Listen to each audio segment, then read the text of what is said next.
आज एक बरतानवी अखबार ने खबर शाया की है कि ट्रंप की जो ईरान वॉर है उसका उन्होंने टाइटल रखा है mother of all miss calculations. बिल्कुल सही रखा है, क्योंकि उनका ख्याल ये था कि जैसे जून में गए थे, वहाँ से ऊपर से 30,000 पाउंड वजनी बम गिराए थे और आके विक्ट्री अनाउंस कर दी थी, वैसे ही एक सूरत हाल होगी। इसराइली तैयारे जाएंगे, वो बमबारी करेंगे, हम जाएंगे, हमारे जहाज़ बमबारी करेंगे, मिज़ाइलों से ऊपर हमले करेंगे, ड्रोन्स जाएंगे, अटैक करेंगे और 2-4 रोज़ के अंदर हम फतह का ऐलान करके बाहर निकल जाएंगे।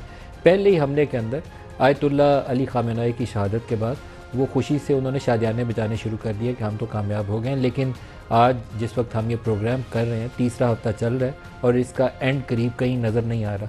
उसके एंड गोल्स क्या हैं अमेरिका के, वो भी क्लियर नज़र नहीं आ रहे।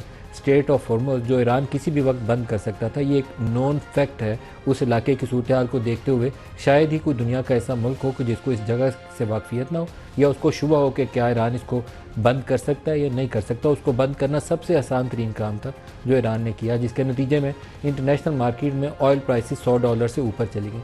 और अब जो है वो ट्रंप साहब बरतानिया को कहते हैं कि आओ हमारे साथ मदद करो स्ट्रेट ऑफ हॉर्मुज़ को खुलवाने के लिए, बरतानिया इनकार कर देता है। फ्रांस को कह रहे हैं आओ हमारे साथ मदद करो, वो इनकार कर देता है। बाकी दुनिया के जिस मुल्क से वो बात कर रहे हैं, चीन को कह रहे हैं, फ्रांस को कह रहे हैं, जापान को कह रहे हैं, ऑस्ट्रेलिया को कह रहे हैं, इवन जो अब उनकी एक एक्सट्रीम मूव यह है कि जो इलाके के दीगर ममालिक हैं, जो अरब ममालिक हैं, उनको वो पुश कर रहे हैं कि वो जवाबी कार्रवाई करें ताकि ये जो जंग का दायरा है ये फैल जाए।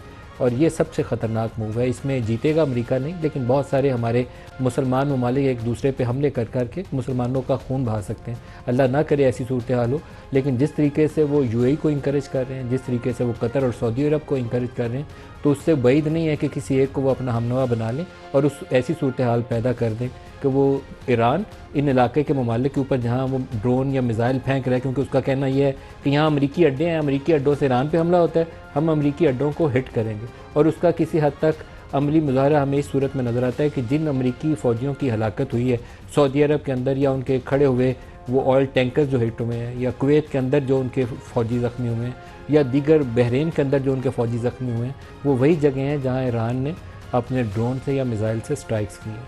तो इसका एंड क्या होगा, ये आज के प्रोग्राम की हम इब्तिदा करेंगे। और दूसरा, पाकिस्तान के लिए एक ग्रोइंग चैलेंज है। ग्रोइंग चैलेंज इसलिए है कि हमारी ऑयल इंपोर्ट्स लार्जली हम बाहर से मंगवाते हैं और एनर्जी नीड्स हमारी उसी से पूरी होती हैं।